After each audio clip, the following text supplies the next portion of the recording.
Thank you, everybody. My name's Claire Symonds, and I'm from Planning Democracy, which is an organisation. We're a grassroots campaign organisation that we've been around since 2009. I just wondered if you all know how to do your reactions and the right hand side emoji. Could you just let me know whether you've actually heard of planning democracy? Have we entered your lives in any way? Uh, just kind of interested about that.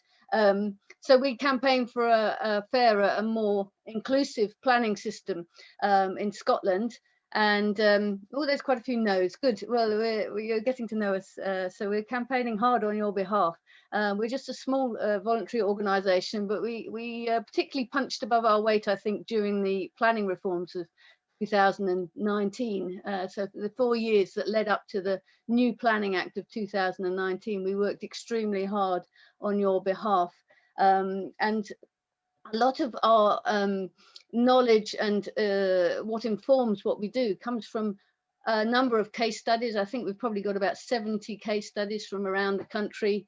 We've got quite a large number of supporters now, and we hear regularly. We have an inquiry service where we try and help out people on planning questions. I see a lot of you have asked quite difficult, planning questions, and some of these are quite detailed answers. And so we've set up a mentoring service, and indeed Paul is one of our mentors, and that's just a little bit of peer-to-peer support to help people sort of navigate this complex and rather alienating system that is known as the Scottish Land Use Planning System.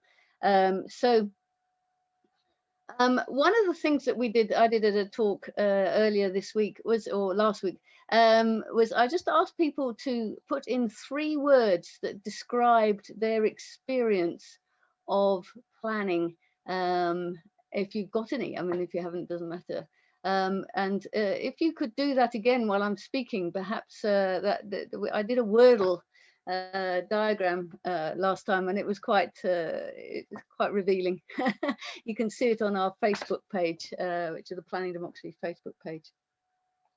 So I guess a lot of you will be here because of planning affects the environment massively, and you're wondering how you can help conserve it or even enhance the environment, and perhaps you've got experience that shows that planning is not serving citizens or environmental interests. As I think it was Paul alluded to, this is known as the public interest.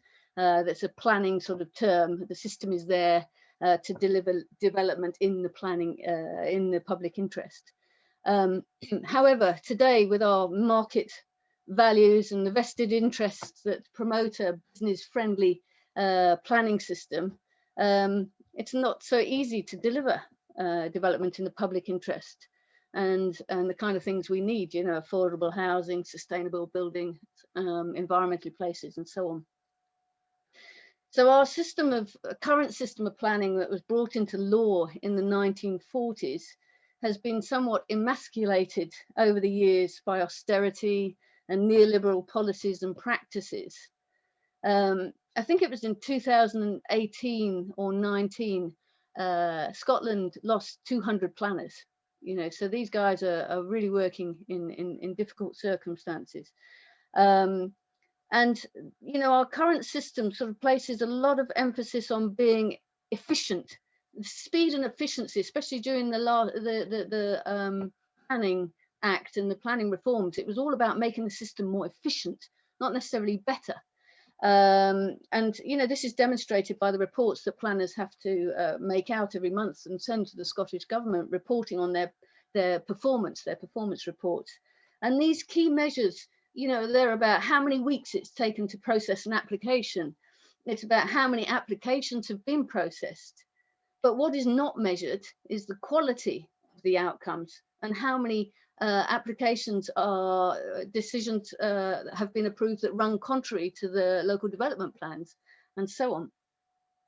So this business-focused planning system tends to run up against other commitments that we have towards the environment and people's rights. And well, as you know, these are really important commitments, aren't they, with the climate change and the increasing inequalities in society, and more important, the loss of biodiversity that we're facing. So we've got to change the way we do things. So in 1998, the UK signed up to the Aarhus Convention on the access to information, public participation in decision making, and access to justice in environmental matters. Now, way back then, there was an awareness that we couldn't carry on as we are, or as we were then, so we signed up to this treaty, this international treaty, and this established a number of rights with regard to the environment and to the decision making that affects it. So it gave us the freedom of information laws that many people find very useful with planning. That's probably the most successful part of the convention, in fact. The convention also underpins our right to participate in decision making and access to justice. So it's very important and relevant to planning, as you've already heard from the previous two speakers, how difficult it is to access justice, how expensive it is. We don't have a right of appeal. You have to go to the court of session you can't even overturn a decision there. You can merely sort of question the way the decision was made. So our rights that are enshrined in Aarhus run up against this business-oriented system of planning that we have today that sees people as customers rather than citizens with democratic rights and responsibilities. And well, it kind of just ignores the whole environment bit. But in Scotland, allegedly, there are three core sets of interests in planning. There's the planning authorities, the developers, and the public. And this is underpinned by the Aarhus Convention. The principle of the public right to participate becomes rather awkward in a market-driven planning system, which wants to facilitate rather than regulate development. A market-led system of planning equates public interest with development, i.e., any development is seen as a positive if it creates economic growth and contributes to the economy. It doesn't matter what the development is or how sustainable it is. Increasingly, arguments go, well, if it contributes to the economy, it's okay. So this leaves little space for meaningful community engagement, and it's really divisive because it casts anybody who objects to a development as a problem. Now, there's a common perception among planners, developers, some councillors and others, that those who respond to planning applications are a bit of a nuisance. So much so that they've got their own specific negative label of a NIMBY, not in my backyard. Now, since setting up PD in 2009, I've fought hard to counter this accusation because I believe that people like Paul are not spending their whole lives fighting planning battles because they're doing it for fun. They're doing it for extremely good reasons, as many of you would, I'm sure, too. The issue here is the system and how it places people. If planning reverted back to taking a more neutral view of development, one where development is only perceived to be in the public interest if it contributes to the health and well-being of society, then the role of objector is cast in a different light and perceptions can change. The objector is then more akin to a positive role model of someone carrying out their civic duty in order to protect the public good, rather than being perceived as a nuisance. It is not only communities, however, who are cast in a negative light. Many planners too have expressed feeling undervalued, unappreciated and ground down by the market-driven system, where they operate in a culture of austerity and lack of resources and time. There's quite a lot of research going on about this at the moment. So this is a system where the developer is seen to be the chief customer, and planners are expected to facilitate rather than regulate their actions. And this is all rather dysfunctional and increasingly awkward for anyone, whether community or professional, to be critical of development, whether or not that development is in keeping with policies or plans. This system allows developers to put in repeat applications, a luxury they make frequent use of, often doing so over a number of years, gradually grinding down any community appetite or ability to respond, unless, of course, you're somebody like Paul, who's remarkably resilient. The system gives only developers a right to appeal decisions. And as I said, we can challenge in court, but it's only the developers who can actually afford this. So the system is entirely geared towards the profit-driven hand of business rather than the public trying to make sure that we get the right kind of development. In this development-friendly world, planners are expected to be solutions-focused and are less able to behave impartially because of the increasing commercialization of the planning process. Communities are expected to be pro-development, ready to engage earlier and earlier in the system to ensure that they're going to be ready to accept the inevitability of some form of development. Meanwhile, the system too often seems to discourage local elected councillors from engaging with their constituents. Some, and this is the most asked question in our inquiries, some councillors interpret the code of conduct requiring them to be impartial to mean not communicating at all with people who are opposed to a development for fear of being barred from voting on an application. And so this often leaves communities pretty baffled and angry as to why their elected representatives are apparently not representing their views. So this whole system, this whole market system, is a conflict-ridden system that is utterly disempowering for people to engage in. So what happens then to those impacted by the negative aspects of development and the development process? Who's currently listening to the voices of those concerned? Whose needs are being serviced by the current model of planning? The property development industry or the public? And this is what Planning Democracy are constantly bringing up and asking. And we've spent years responding to and giving evidence on this and campaigning for greater rights. We were unsuccessful, unfortunately, in the planning bill to get an equal right of appeal.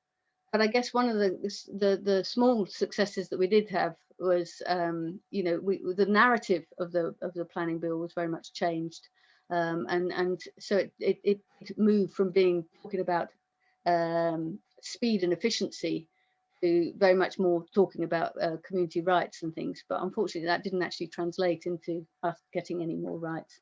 But there is another opportunity coming up because we've got the elections coming up. And so I think this is a real key question to ask your elected representatives. Who's benefiting from this current system? And how are we going to resolve the problems the neoliberal or market-driven system create? That's the question to take to your MSPs. There are some reasons to believe that Scotland might be working towards the right direction. Scottish Government's performance framework looks at measuring broader outcomes than just gross domestic product. The First Minister has actually recognised that there is a climate emergency. The 2019 planning reforms do look wider now. They are being forced to look wider than the policy, the planning policy silo. So they're forced to look at other things such as community empowerment, local democratic renewal, and agendas of the land reform and so on, that is perhaps a little bit more progressive in their thinking. And the Scottish Land Commission is also doing quite some promising work that might help to bring some more fundamental changes that are being picked up by the Scottish Government, things about land assembly and land value capture, which could really transform the planning system. So I've just just share my screen now, and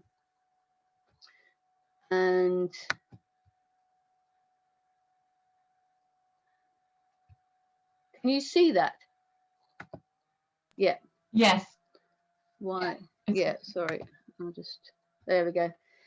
So this is it's a little bit of a draft manifesto at the moment, but this is the kind of things that we're thinking of including in our new manifesto, and really, asking people to help pressurize the Scottish Government during the elections because we think that it's going to sort of be a bit more transformative in what we're asking for. So we're asking for strong policies to limit development, essential sustainable development, to actually, you know, mean sustainable development, not in the way that some of the housing policies are currently being interpreted as sustainable. Requirements and incentives to stick to development plans and allow less discretion in our planning system. One of the difficulties we have in the UK, it's different from the rest of Europe, is that we have a discretionary planning system. And this is one of the reasons why, you know, some of the apparently more subjective decisions that are made are allowed, because we have quite a discretionary system here. Addressing land values, rising land values in a way that ensures that the right land is developed. And you go to the Scottish Land Commission website and you can read a lot about things like land value capture and the ways we might be able to address the real fundamental issues about land value. Rebalancing the system by introducing more rights for citizens, such as a right of appeal, maybe reducing the developer's right of appeal as well. Introducing far more deliberative democratic mechanisms to really empower communities. And you know, we've got the Climate Citizens Assembly happening at the moment. You know, we're asking for one to be brought forward for, you know, how we develop the planning system as well. And enhance local representative democracy and ensure accountability.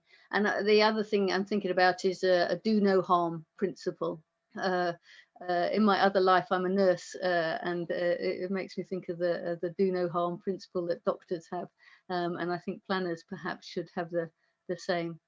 So these are some of the ideas that we're still developing. So I'll be happy to share with you our finished document when we've worked these ideas up a little bit more in the next month. So I'll stop there. Thank you all for listening. And yeah, I'll hand you back to Alison. Thank you. And please do send us the link, Claire, so we can pop it up on our social